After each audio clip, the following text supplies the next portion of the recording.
Okay, delighted to say we've got Joe Fortune coming on the line there now. Joe, how are you doing? Good, lads. Yeah, not too bad. And yourselves? Not too bad, yeah. So obviously, for anyone who's hiding under a rock, Joe is the manager of Westmeath, and it's only a few years ago. We're going to touch on Dublin hurling at some stage as well. That, of course, managed Ballyboden to a county title. Was that 2019, was it, Joe? 2018. 2018, okay. Yeah, so I suppose just the first thing we want to touch on and ask you before we kind of get lost in some other conversation is Loch Lane getting so close in the Westmeath county final over the weekend. They were winning in injury time, and Raharney pulled it out of the bag with Killian Doyle scoring a goal. That's their 15th title. What sort of final was it? Well, lads, I did everything. You know, like you go up. Like I went up yesterday. I was up Saturday as well. I suppose there was a couple of games due to be on Saturday. The Senior B final, Plunkett's won that at the weekend, and then unfortunately the Castletown game was called off. There was a horrific, really bad, sad occasion for the Castletown lads during the week last week, where they lost a young guy called Pádraig Kirby, who would have been very friendly with the Malachy's lads and the Castletown lads. So, look, County Board stepped in fairness to Clonkill as well, they both agreed that the game wouldn't go ahead. So, look, obviously condolences to Kirby's family, because it puts in perspective as well, boys, what we all do. Like, we love this game, and you know, when you see Verney walking towards the Shane after a game, you know that you might have had a good innings that day. I met him down at Wexford Park, and you know yourself, we love this game, and like, I know the 2 years so passionate about it, and then you see what happened with that young man, and what's happened over the last kind of, Westmeath seemed to have, they've had a lot of tragedy over the last couple of years. So just going on to yesterday with everything, it kind of reminded me of 18 against Crokes in the final, where I just felt we were going to get a draw at the end of it. And like, Killian had been quiet. He had missed a couple of frees. He'd said that himself. He wasn't his usual self. I got a couple really impressive long distance frees in the first half. And then, like, Loughlin Gaels were a point up. Like, were absolutely fantastic, unbelievably heroic performance. And they're a point up. I think Mickey Dan announced 1 minute injury time, and there was 20 seconds gone. Raharney get a free, and like a nothing free really. Over the sideline, Kieran Doyle hit it, and like I said, Killian had been quiet, and he just broke in behind, and everybody said put it over the bar. Now, Shane, like there was, I said it was close on 5. Like, it's so parochial up there, like it's so passionate. Like, Westmeath people are so passionate about their hurling, and like everybody that was Raharney was saying put it over the bar, because to draw the game, and he just took an extra 2 steps, and he gave Noel Connaughey no chance. Like, he buried it into the stanchion in the top corner. I've never seen it. It was a heartbreaking ending, and then it just didn't stop there. Like, Loughlin Gaels actually got the puck out, went down to the far end of the field, and won a free 24-25 yards out. And Derek stood up to hit it. And look, Derek has been, as Michael has been at a lot of our games as well, and like yourself, you've been very kind to us, I suppose, over the last couple of years with how you cover, I suppose, the progress that we have made. But Derek stood up to hit the free, and like, this was Roy the Rover stuff at the end, and he hit the free from 23-24 yards, and it hit the butt of the post. Oh, no. Stopped at the post, Michael. And it was like, carnage for a couple of seconds, lads getting out. But I think it was, Robbie Gravel came out with the ball, drove it up the field, and the referee blew the whistle. It was hard. I don't think there could have been, like, I felt for the Loughlin Gaels, because they're great lads and they've been brilliant for me. Tommy Doyle, Noel Connaughey, they've some really good young players coming through. They hadn't been hadn't won a county final in over 20 years. They hadn't been in one in maybe 12 or 13 years. I think Derek was still there at that stage, but it would have been some sign off for him, like, to because obviously he decided he was going to hang up the inter-county boots again this year at the end of it. But like, what a servant he's been for Westmeath. But I was heartache for Loughlin Gaels. Like, they're a great club and some great lads that have been so good to me since I've gone up there. But look, Raharney, you have to give it to them. It's actually really a good one yesterday. Like, someone was saying to me that, like, Robbie Greva captained Raharney yesterday, and they have 3 brothers now. 2006, his brother Johnny captained him, and then Paul captained him in 16, and then Robbie captained again. In the time scale, when you think of the time scale of that, it's incredible for a family. Their father, obviously, as well, was a massively important servant for Westmeath in the goal too. But yeah, great day. But like, I'm actually tired today after being off the road, because the passion that those boys put into their hurling, and it doesn't surprise me, because I've been there 2 years now. But it's such a passionate hurling county, and a really good county final yesterday. Just Raharney, they won it. They went right at the bottom of the cup, that they were a point down or 2 points down just before the end. So I just feel for the Loughlin Gaels lads, but well done to Raharney on what was an epic final. Yeah, can I ask you about the match the day before, actually? Because Nicky Kenny, who used to play with in Kula, he's been coach in Ringtown for the last couple of months, and I know he's absolutely loved it there. But wasn't their day. I think they were beaten, it was comfortable enough, we'll say, in the end. Yeah, they were beaten well. I saw Ringtown in the semi-final, Shane, and they were really, really impressive. Like, they've got a good couple of young good players, Mark Cunningham, Luke Moore, who would have been in with us over the last couple of years. Some really good. Adrian Moore, I don't remember, would have managed the Westmeath under 21s when I was looking after Dublin at the time. So there was kind of it's from the same club, but like, yeah, it was Ringtown going into the final were probably seen as definitely it was equal enough, and just on the day just didn't happen for them. But Plunkett's were really impressive. Like, Plunkett's the first 10 minutes, like, really, like, a lot of really impressive hurling, a lot of ball to hand. They have a couple of senior guys there involved as well. Aaron Craig was playing at centre back for them. Former Westmeath goalkeeper as well, Conor Lynch, was in goal. And, they've got some really good players. David Gavin's a dual player. But they were very impressive on the day. And I'd say, like, Ringtown made massive strides in progress this year. And it's funny because when you get, it's probably similar to what we have in Dublin as well, where obviously you saw the teams that went up this year found it difficult to stay up. And it's a hard jump, the same as probably, what we've seen ourselves over the last couple of years going to Division 1 or going to Liam McCarthy. But, like, it'll be a tough stage for Plunkett's next year, but they're a very passionate club and they're putting massive work in, Shane, underage as well. Joe, can I just ask you, what's the job of an inter-county manager like when the inter-county season is not going on, when the club season is going on? Are you up in Westmeath every week, every second weekend? I presume there's a hell of a lot of things have to go on in the background as well. Your setup just doesn't fall in place in November. I presume there's a hell of a lot of work has to go on the months beforehand. There is, I suppose. Is it harder initially, maybe, Michael? When you get, when you're starting off in a new county where you haven't kind of been immersed in it maybe for a couple of years? Like, it'd be easier, I suppose, to do it in ways in Dublin because you're kind of constantly involved in some capacity at the club scene. This time of year, yeah, you're there every weekend. Like, I was up Friday night. Like, they did an up for the match on Friday night. Like, they're so trying to drive the standard of hurling and the passion for hurling and the support for hurling in the county. You couldn't, like, I just see a comment coming up, like, the rivalry up there is incredible, but when they come together with the county, they're such a collective group and a strong group. But to answer the question, you're up, like, you're definitely up weekends watching games, and I suppose that's the hard part when you're not living in the county that you're looking after as well, that you're not on the ground. Now, you'd always have one or two spies as well, keeping an eye on lads as well, to make sure that they're keeping honest during the playing part of the year. But no, like, you're up and down. Like, I was up Friday night for the match, which was a really, really beneficial night for Westmeath hurling, and then I was up Saturday for the B game, and then come back up the road then Sunday for the A final. So yeah, that's what you have to do. Like, you're trying to find that one other nugget maybe that might be out there at whatever level it might be. I don't just go to the senior A games as well. The idea is to try and give and try and look as far as I can to maybe find one more or two more to add to the panel for 24. Yeah, it's interesting. Like, with the UCD freshers the last couple of years, you'll be seeing young lads from Westmeath coming through. There's always lads from Westmeath that go through UCD and Laois and the Midlands counties or whatever, and you can always see there's that little bit of talent there.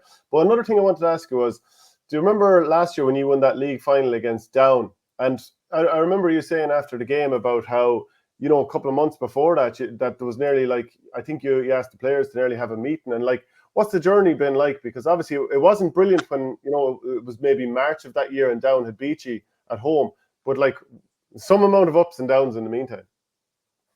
Yeah, it's incredible, Shane. And the funny thing is, like, when you're involved with a team like I am at the moment, I suppose the narrative that's sent out there, and maybe, I suppose no manager does a course before you go in and tells you what the right thing to say and what the wrong thing to say. And Michael would know that from me when I come off the field. Like, I don't do benchmark tokenism when you talk to people as well. I just give honesty. And I suppose the players at the end of that Down match, yeah, they were hurting, but it wasn't a directive by me to lock themselves into a dressing room, or they didn't do it where they just shut everybody out. It was a case where the leadership and I see it in Offaly as well, and I know some of the Offaly lads, and I see it in Laois, the job that they've tried to do over that. It has to be like there's a sense of, if we really want to live and play and, perform like, the top teams, then it's not good enough to switch off for games where we should be winning. And what amazes me at times, Shane, is the effort and a sense of commitment that all these counties are putting in at this level to try and sustain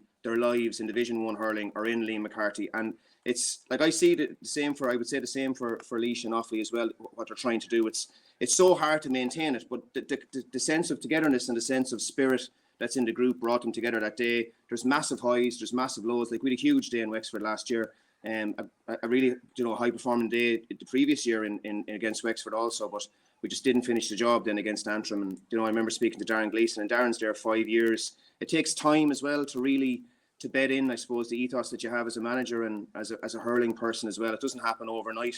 You need good people around you. Like, I'm lucky enough that I have a really solid backroom team, and a backroom team that are loyal to me and loyal to what Westmeath want to do. But it takes time, Shane, and there will be down days. But I suppose that old saying that somebody said to me yesterday, if you really want to do something, you'll find a way. But if you don't, you'll find an excuse not to do it. So I'm enjoying it. Like, I'm not going to lie, I love my time there. It's a really passionate county, but the job, I suppose, now is to go back and with the opportunity of trying to get back to Lee McCarthy again. And actually, I'm just looking at the fixtures for the Dublin semi-finals this coming weekend. Obviously, it's like 5 or 6 days away. But obviously, an awful lot of those Ballyboden lads very well. They're against Vincent's. And then Peter Kelly, of course, who's been involved with you, is involved with Lucan. And they're looking to make their breakthrough against Nafina, who are actually in the same boat as well. They're two very tasty semi-finals. Like, obviously, Coola and Crokes had won like 7 of the last 8. They're both out of it now. So Bowden are the only team that have won it any time recently. It's very open. Yeah, it is. And if you go back, Shane, I think one of the days, I know you were in doing a bit of commentary work as well. And when you see the stat, I think between those 3 teams, I think you have to go back to Crave Kieran in 2005 or 6, around that time, for the last team outside of those 3 clubs not like to win a county title, which is an incredible stat in Dublin hurling. Obviously, Bowden have still an opportunity of getting there playing Vincent's. Vincent's and Bowden have had a lot of semi-finals over the last, in 18, when I was there, when we were lucky enough to win that final, we'd beaten Vincent's in the semi-final, and then in 19, Vincent's beat Bowden in the quarter-final. They'd know each other really, really well. Like, yourself, Hedjo has been flying for Vincent's this year, and they'll really have to stop him to get a chance. But the other semi-final is an absolute, like, Nafina beat Crokes, and I know you probably saw it and you mentioned it in the podcast as well. The amount of players Nafina lost, not only with Berkey, not being available to them, but the players they lost over the course of that day was just like incredible. And yet they went on and beat, I suppose, who everybody's favourites for, with Crokes being in the, Crokes being so good over the last couple of years. And I saw them every day that I saw them this year. They were exceptional. And it opens up. I don't think anybody, like, you could listen to Michael talking today, and he could make a positive case for any of those 4 teams to win that county final. And of course, whoever comes out of Dublin now faces the Westmeath champions. So I'll be turning the phone off now, I can tell you, for the next 2 weeks. It's funny, Joe, because we would have had Crokes nearly as Leinster favourites given what Ballyhale are missing, and they're gone. It's a fascinating one. There's a door open for somebody's going to have to go through it. And listen, maybe it'll be Ballyhale again. I sense it mightn't be, but somebody's going to have to go through it, and that's what makes it fascinating. Not even a Dublin title on the line. That's why I'd nearly be going back to Bowden with that bit of resolve and that bit of history that they have as well. And they obviously came good the last day and performed very well. So I wouldn't be that surprised if they were the one to go through the door.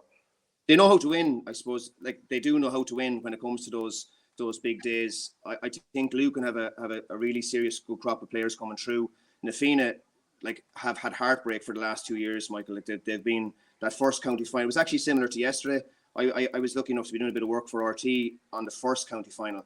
And I'd given in my year, if any of you have ever done it, but like, the guy is in the main guy is saying, look, you have to give man the match. And I was saying, hold off here, because like, something could happen here in the last. You have to call it, Joe. You have to call it. Which is, I didn't want to call it. And the amount of text that people gave afterwards, going, why did you call man of the match? Within, I'd say, 5 seconds of me mentioning, that I was giving it to young Sean Curry at the time, bang, Hayes got the ball, stuck it in the back of the net. And it happened. And yesterday, the same thing. Young Owen Daly scored 4 points in play yesterday with Colossus at wing forward, did really, really well. And like I said, Killian just, in the last second then gets the goal. And it's heartbreaking when you see a kid coming up as well, like when you lose a county final and you're going up to accept, man, like, it's the worst place, I'd say, to be as well, to go up and to accept a trophy. But I suppose in the long term, he'll always remember that he was man of the match in the county final. Going back just on the Leinster campaign thing, like in 18, when we came out, people perceive that draw to be a little bit easier. And like we all know, like when you go into Leinster, it's a minefield and it's a completely different scenario. We went out, we had to play the Westmeath against Clonkill. Sorry, I was thinking. It was Clonkill in 18 we played, and it went to extra time. And then we played the Offaly champions in the semi-final, Coolderry, and it went to extra time. That's right, yeah. Like, that's where I'd say most of the break kind of really kicked in that year, because it, like, there was so much going on. But then we faced that incredible Ballyhale team in the final. So, like, it's a minefield. Dublin are going to be up against the Westmeath champions. Like, Raharney, on paper have a seriously good team. They know themselves that they didn't play to their full potential yesterday, but some really good performance. Owen Keys, I thought, was very good at times. Joey Boyle, Killian just took that moment when he needed to. Robbie Greville just led him like a captain. So, there was nothing easy yesterday in Camross as well. I read a couple of reports on that this morning, and they seem to be extremely impressive with young Keys yesterday as well. So that Leinster campaign can be a minefield. And yourself, Shane, you can go in, and I know when you were cool as well, you go in and you were so successful and were the benchmark for any Dublin hurling team for years to come, and always will be. But it can be a minefield as well. You switch off for that minute, and all of a sudden you're down in Cusack Park, you're down in Portlaoise, or you're down in Burr, or whatever it might be, and just they won't give you anything handy down there. I'm thinking Dr. Cullen Park against St. Mullins. I remember that well. Joe, I don't know if you have time for one more question. If you have to go, that's no problem. But if you have time for one more question, just your thoughts on the Joe McDonagh preliminary quarterfinals being retained, and just a question from Richard McDonagh saying, do you think an expanded McDonagh Cup might help bring on more counties, or is there not enough depth underneath? Look, I suppose the big thing for me, Shane, and it's not a party political broadcast from me here, and I think the Joe McDonagh is a really important tournament, and it gives the counties that are trying to, I suppose, get to the next level, it gives them an opportunity and chance to showcase at a really high level. My only worry would be, I think that the winners, based on what's happened in the last 5 years, I think the winners deserve a shot of getting into a preliminary quarter-final. I'm not sure whether the runners-up, I think it would be very hard as a manager or a coach to lift a team who are in a Joe McDonagh final to potentially go in, like we saw this year with Offaly, so unlucky not to win that final, and obviously deserved, obviously on the day, whatever you want to call it. But Offaly having to go out 2 weeks later or a week later and play tip, like, how would you lift your crew to do that? How would you lift your group to realistically do that? And like an expanded Joe McDonagh, what will it do? Will it languish some of those teams longer in it? I don't know if I have the full answer for it. I think 75% of the players felt in Joe McDonagh hurling that they wanted to go and represent. And I think we need to listen to the players on the ground. Matty Kenny got a fair, when Matty was playing against Laois that time, like Laois came out, Eddie Brennan came out on top. I know when Cork went up to Antrim, they didn't get things too easy in Antrim either. With Micheál Dunshire, I think after 3 minutes, I think there was only a point in it. I think the team that wins the chain deserves a shot at it in that particular year, but I'm not sure whether the runners-up do. I also say that are we at the level now where the Offaly's and Laois and Westmeaths of the Leinster Championship are closer than what they might have been 5 years ago to the teams that they could be closer to, if that makes sense. Do you understand what I'm saying? Yeah. I think Absolutely. like Offaly and Laois and Westmeath are fighting fat at their back to play in a Leinster Championship, but by name, is it a Leinster Championship because it's not Leinster counties only anymore? And that's not me, the work that Galway and Antrim are doing, and they've massively raised the standard in what Leinster have. But it's just something, I suppose, in the long term, if we're going to have a Joe McDonagh, then there has to be a realistic prize at the end. And I can understand how you could argue with me and say, well, the realistic prize is you've got another year next year in the Leinster campaign. So look, there's two sides. I'm just happy that the players seem to really want an opportunity and a chance. And I think the players, devote so much of their lives at this level, I think give them an opportunity and chance to play, at least the winners anyway. Yeah, well, Joe, look, thank you very much for giving us your time. I know you're very tight there today, but brilliant stuff, as always. Cheers, Joe. No hassle. Catch soon. See you. Bye-bye. Talk to you soon. Okay, great to have an intercounty manager on the show there. Hey, Shane, when he was describing the Westmeath final, I just thought, Brian Malotny, Killadang in 2020. Yeah. It just immediately came to mind. He could have tapped it over and probably forced, was it penalties, I think, at the time? But he went for the throat and rattled it into the top corner. But Jesus, Derek McNicholas hitting the butt of the post and the ball staying in around that area. Oh my God. It's just a pity there's probably not much footage of it going around, but it sounded like an unbelievably dramatic finale. Yeah. Okay, we'll run through a few bits of news while we're chatting here. Actually, Joe made a fair point also about those teams that are just outside the Leinster Championship at the moment.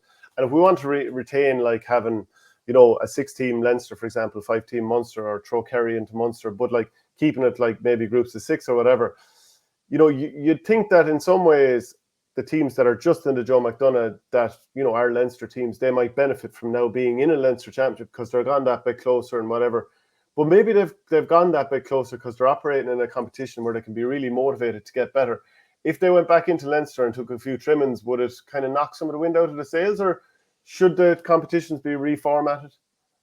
Yeah, it's a difficult one because I'm kind of really interested to see how Offaly take the setback of losing to McDonagh and then like the setback of all setbacks, taking that hockey in against Tipperary. Like, I'm very interested to see whether that's demoralising going into next year or whether it's a real eye-opener to where they are.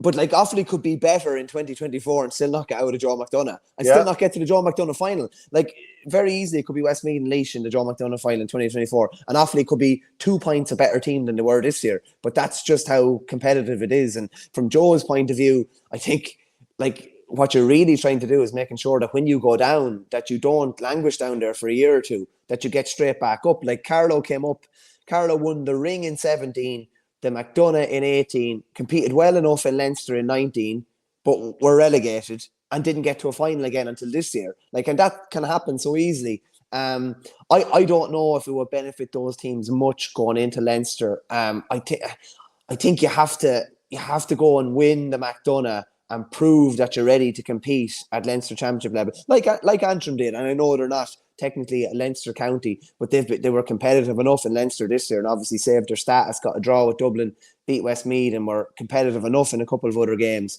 But I think it can look deceiving in the McDonagh as to how close you are when you're competing with teams that are at very, very similar level. You take a two steps up then going up to play a Galway or a Kilkenny. Maybe it's only one step up going up to play a Dublin or an Antrim, but you'll take a fair few hidings as well. I think you have to go and prove that you're ready for that level, and that's win the McDonagh and win it well enough if you can. Yeah, and if we wanted to expand the point about teams from outside of Leinster being in Leinster, is it time to change the name of it to the Bob O'Keefe Cup or something like that rather than calling it the Leinster Championship? Joe didn't make that point, but I'm just wondering, based on that kind of topic. Yeah, I don't know how the Leinster Council would take that. And that's what a lot of it comes back to, is people being precious. That kind of power struggle, really, and the power struggle within provincial councils to, like, probably particularly for football, to retain the provincial championships, because that's their little kind of nest egg almost, if you get me. That's what they operate off, and that's what they're going to pump back into clubs, and that's what any developments they're going to do probably comes off. This way, right? I wouldn't really mind if they changed the name of the Munster Championship to the Mick Mackey Cup. I take that because, you know, even a tip person, we obviously don't enjoy Limerick winning everything, but that is the name of the cup. You have the Mick Mackey Cup, you have the Bob O'Keefe Cup, and then you absorb into a Leinster Championship after it. I'm willing to take that one on the chin. Yeah, we're probably getting closer to that, because since the McDonagh came in, well, everyone calls it the Joe McDonagh Cup. Obviously, they don't call it, you know, it's not a provincial name or whatever. But a lot of people are just calling it the Lee McCarthy now, aren't they? They're not calling it the All Ireland necessarily, or well, half and half maybe even. So maybe that's something that will come down the line as well, because it's not the Leinster Championship. There's no point in saying any different. And if Kerry had won the McDonagh a couple of years ago, there would have been as many teams from outside Leinster in Leinster as there would have been actual Leinster counties. So listen, maybe that's something they'll have to look at. I think that's in the list of priorities. I'd say that's probably well down the pecking order. There's many other things that they need to get sorted and tidy up before they go looking at that. Maybe we could call it the Jimmy Doyle Cup. I'd go with that as well. No problem. You had something up there the other day about Man City and Arsenal playing and how the best counties don't play each other, and I think you mentioned some reference to Tip, of course, and Tip didn't get to play whoever since whatever, and immediately people just come in straight away. Sure, Tip have only won 2 games in 12 of their last 12 games or something like that. They haven't been competitive. Yeah, that's the point I made by, like, Arsenal were playing Man City yesterday, and like millions and millions of people are, you know, mad to tune into it. And I'm looking at GA, and they play each other twice a season. All the best teams, well, every team in the top league, so you're guaranteed the top teams all play each other twice a year. And I'm looking at GA and thinking, we have all these counties that don't play each other for year upon year upon year.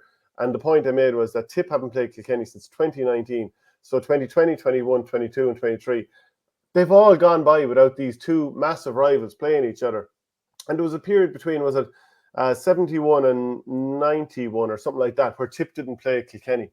How insane is that? Who sets up their competition structure so that the top teams don't play each other? Imagine, like, Arsenal and Man United not playing each other for 4 years during the time where the 2 of them were right there in the thick of it.